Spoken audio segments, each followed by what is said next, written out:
நம்ம முத்துவுக்கும் மீனாவுக்கும் பார்த்திங்கன்னா அடுத்தடுத்த பிரச்சனைகள் வந்துகிட்டே இருக்குங்க. என்ன தான் ஹீரோ ஹீரோனியாக இருந்தாலும் இப்படியா இப்போ தான் சிந்தாமணி ஒரு பிரச்சனை ஓரளவுக்கு முடிஞ்சிரா வித்யாவும் திருந்திட்டோம் அப்படின்னு சொல்லி நினச்சிட்டு இருந்தா. அடுத்து பார்த்திங்கன்னா சிட்டி ஜெயிலேருந்து ரிலீஸ் ஆனதுனால சிட்டி பார்த்திங்கன்னா முத்து மேலே செம்ம கோவத்தில் இருக்கார். முத்துவால் தானே நம்ம ஜெயிலுக்கு போனோம், அவனை விடவே கூடாது. இந்த சத்யாவும் எப்படி எக்ஸாம் எல்லாம் எழுதி வேறு பாஸ் ஆகிட்டான், அதனால் இதுக்கு எல்லாத்துக்குமே காரணம் முத்து தான். அவனை எப்படி வேணால் பழிவாங்க ஆகணும்.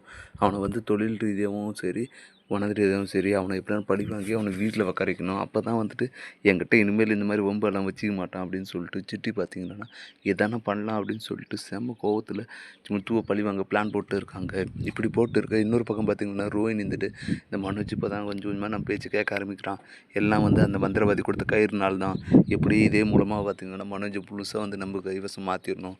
அப்போ தான் இனிமேல் அவங்க அம்மா பேச்சு கேட்க மாட்டான் அப்படின்னு சொல்லிட்டு ரோஹினி பார்த்திங்கன்னா நினச்சிக்கிட்டு அடுத்தடுத்து பார்த்திங்கன்னா மனோஜ் மேலே ரொம்ப பாசமாக இருக்கிற மாதிரி காட்டிக்கிட்டு நிறைய வேலை செய்ய ஆரம்பிக்கிறாங்க. ஆனால் வித்யா பார்த்திங்கன்னா மனோஜ் எப்படியான தாங்க கட்டுப்பாட்டுக்குள்ளே இருக்கணும், ரோஹினி எப்படியான பிரிச்சிடணும்னு சொல்லிட்டு பார்த்திங்கன்னா அவங்களும் தாம்பங்குக்கு முயற்சி செஞ்சுட்ருக்காங்க. இப்படி தான் பார்த்திங்கன்னா எல்லாருமே அவங்கவுங்க வேலையில் தீவிரமாக இருக்குது. எதை பற்றியும் கவலைப்படாத முத்துவும் மீனாவும் பார்த்திங்கன்னா அவங்க பாட்டுக்கு அவங்க வேலை செஞ்சுட்டு ஜாலியாக இருக்காங்க.